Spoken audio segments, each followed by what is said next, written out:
President Trump's unpredictable and ever-changing policies roiled the U.S. stock market over the past few weeks, and it could take a little time for things to get better. That's what the president hinted at in an interview over the weekend.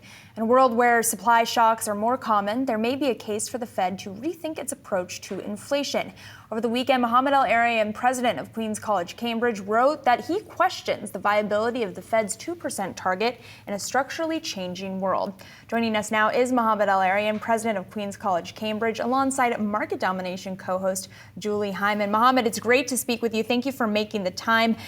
I want to start on comments from President Trump deflecting concerns about a recession this weekend when asked about it, instead just saying we have to go through a period of transition. Where does your recession outlook stand today? So my probability of a U.S. recession has gone up from 10% to 25 to 30%. So it's not the baseline, it's a fatter tail. The reason why it's not the baseline has to do with the structural strength of the U.S. economy. It also has to do with what we've been promised down the road in terms of deregulation, tax cuts, and the reality of low energy prices. So a bumpy journey with a growth scare, but recession is not my baseline. Mohamed, it's Julie here. It's great to see you as always. So even if a recession is not your baseline, there is, as we know, a lot of uncertainty, and uncertainty about where the tariffs will land, if they even will land, which implies some sort of stability, uncertainty about how long that growth scare or growth shock could last. How are you thinking about these issues in this sort of timeline? Like, what does 2025 look like? What does 2026 look like? So it looks less rosy 2025 than it did before, because we're seeing the soft data weaken.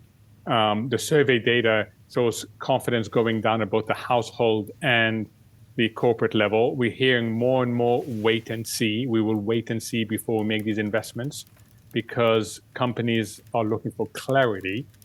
And the risk is the stall speed, that too many people wait and see, and that speaks to 2026. So we'll see. There are two concerns in the marketplace. One is that this unpredictability is not short-term, it's not a bug, but it's a feature. And two, that the tariffs are not cyclical, but they are secular. Those are the two main concerns. And if they were to play out, then the outlook for 2026 would be less cheerful, if you like. Right, that assumption that tariffs are sort of here to stick around. You mentioned the hopes that regulation or deregulation will flow through to growth at some point. That takes a little longer. And then the tax cuts is the other big question here. Even if there is an extension of tax cuts, if there is not then an additional sort of corporate tax cut, I guess what I'm asking is how contingent is avoiding a recession and or future growth on extension of the tax cuts and perhaps even deeper cuts? So everything has become contingent, Julie. We're living in a strange world where no matter what you think about growth, and we've just been talking about the range of possibilities, there's a range of possibilities for inflation as well. So, we have both major macro variables in play right now, and it's very difficult to pin them down. And that is why you're seeing a complete upending in virtually every single consensus trade that was common at the beginning of the year. Everything, in stocks, in bonds, in currencies. We've had a complete upending of the conventional wisdom. Mohamed, you were, of course, at PIMCO, Chief Investment Officer there. And if you would this morning, I imagine that there are a lot of people who are in that position right now that are trying to figure out what their playbook is for this environment, where you're talking about this bumpy road ahead and the growth scare as well. How does that translate through to the investment strategy, both from the biggest money that's flowing around in the market all the way to an investor that is just on the retail side and trying to figure out where they need to sit and wait versus where they need to reposition? So for the small investor, the most important question to ask yourself is, what mistake can I not afford to make? When the world is really uncertain, the probability of a mistake goes up. The biggest mistake an investor can make is to be forced out of a good position by high volatility. So it's really important for small investors to understand their appetite for volatility, because we're going to have a lot of volatility going ahead. If you are a large institutional investors with the whole range of tools, then you can make volatility your friend. And you can make it your friend by being increasingly barbelled, earning high quality yields at one end, and then being more opportunistic and much more selective at the other end. And part of being opportunistic is going to take advantage of the overshoots. And we're starting to see some overshoots taking place. And for the company level, I wonder, because you also serve on the boards of some high profile companies, the number of tariff mentions that we've heard on earnings calls, highest that we've seen in 10 years. What do you believe companies are trying to get ahead of right now in terms of making sure that they're mitigating the impact that they're anticipating at this juncture as a result of tariffs, and whether or not they will be as extreme as what's anticipated? It's really hard. It's really hard because first, you don't know what the tariff regime is going to be like. Even if you knew what the tariff regime is like, which is a big assumption, you're not comfortable about the price elasticities, both on the supply and the demand side. And then even if you knew what the price elasticities are, which translates to, can I pass on the higher cost because of tariffs, or can I compete in a foreign market, even though I'm subject to higher tariffs because someone's retaliating against me? Even if you knew all these things, can you change your prices fast enough? So it's really hard right now, and that is why the mention of tariff has skyrocketed in earnings calls and certainly in the board meetings I go to. Mohamed, what do you make of the market sort of ignoring the risk of those tariffs, obviously after the election with the huge run-up in equities that we saw, but even until we saw those tariffs on Canada and Mexico and the additional on China put into place, the market was somewhat ignoring those risks. Do you think there was a lesson learned over the past couple of weeks? I think it was a matter of sequencing. The market believed that it would get the big bang. So if you think of the 5 areas that President Trump identified in the election: tariffs, deregulation, immigration, energy, and fiscal policy, DOGE. Those 5, the belief was that you would get a big bang so that the negative short-term impact of certain measures, tariffs, what's happening to the public sector, would be compensated by the positive impact of lower oil prices, deregulation, and a favorable tax regime. So the assumption the market made was that you would get the big bang. Instead, you're getting a sequencing where the negative effects are being felt first and the positive effects are promised in the future. And that's what the market is getting used to. There's a question as well about whether it's the Trump administration's goal to slow the economy. And obviously, we've heard Treasury Secretary Scott Bessent talking about the desire to keep the 10-year yield as low as possible so that the Fed cuts rates. How true do you think that is? So I don't think they want to slow the economy to get the 10-year down. I think they want to get the 10-year down by favorable supply shocks. That will bring the 10-year down over the longer term. I think what they've realized is the difference between a journey and a destination. And that's why you're starting to hear about little disturbances. That's what President Trump called it.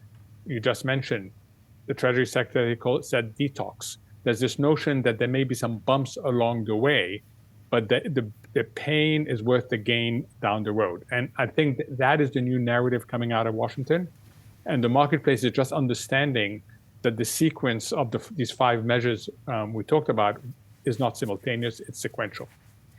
Mohamed, we keep talking around all of this transformation, the transition that this administration wants to see for this economy.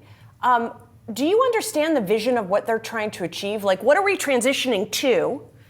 And is it worth it? Because clearly they keep talking about pain. The economy was doing pretty darn well before all of this started.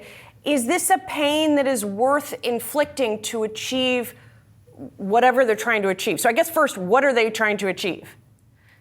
So from what they've said, they're trying to achieve the following: a fairer trading system so that US goods are not discriminated against in global trade. Second, they want to detox the economy from its high dependence on the public sector. They want to shift from a public sector driven economy to more of a private sector driven economy. Third, they want to enhance the efficiency of government.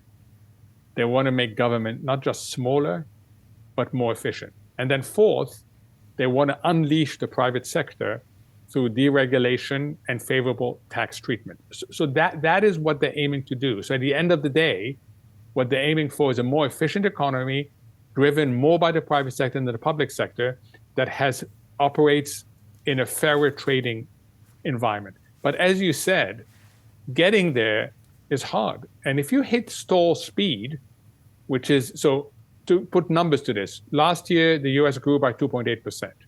The consensus forecast for this year's growth is 2.5%. When we get the revisions, which we will, it would not surprise me if we go below 2%. Somewhere below 1.5% to 2% is where we'll end up. Stall speed is about 1%. So we're getting closer to stall speed. And if we get to stall speed, then the journey becomes too difficult for the destination. And that's going to be the big question, Julie, as we look forward. And we haven't talked much about the Fed's role in all of this, but as we mentioned, you did write in a commentary piece where you talked about what you see as the need for the Fed to change its inflation target, to bring it up above 2%. How urgently do you think they need to do that? Why do you think they need to do that? What will that achieve? So let me just say they're not going to do this. In fact, Chair Powell had said it's not on the table. He doesn't want to even talk about it. I think that's a mistake. You've seen what's happened to surveys of inflation expectations that have gone straight up. The world understands, people understand that we are the structurally changing economy. We were even before tariffs, and we are now in a sort of turbocharged, structurally changing economy. If you try to run monetary policy too tight, then you will get to stall speed. The Fed becomes not a stabilizer, but a contributor to economic volatility. And I think that is the main concern. Now, the good news is the Fed is saying one thing and doing the opposite. If the Fed truly believed that they could get to 2% on the inflation target in a timely manner, we would not be talking about how many cuts next year. This year, we'd be talking about when is the next hike. So I think the Fed is saying one thing and pursuing the other. What I'd like it to do is over time, transition to a more sustainable regime. Mohamed, do you think that fiscal policy will end up forcing the Fed's hand? I mean, Jay Powell has sounded very patient, but given the perils of potentially slowing to that stall speed, do you think the Fed is going to have to act and cut more quickly than it would otherwise? That's certainly the market expectations. The market has gone from one cut this year to expecting at least 3. So the market thinks that the employment part of its mandate, of the Fed's mandate, is going to force the Fed to cut. We're going to see CPI on Wednesday. We're going to have more inflation data over the next few weeks. We need stable inflation in order for the Fed to respond to the maximum employment part of its mandate. Otherwise, they're not going to deliver the 3 cuts. Mohamed El-Erian, thank you so much for taking the time here with us today, as well as our own Julie Hyman. Great to see you both. Thank you.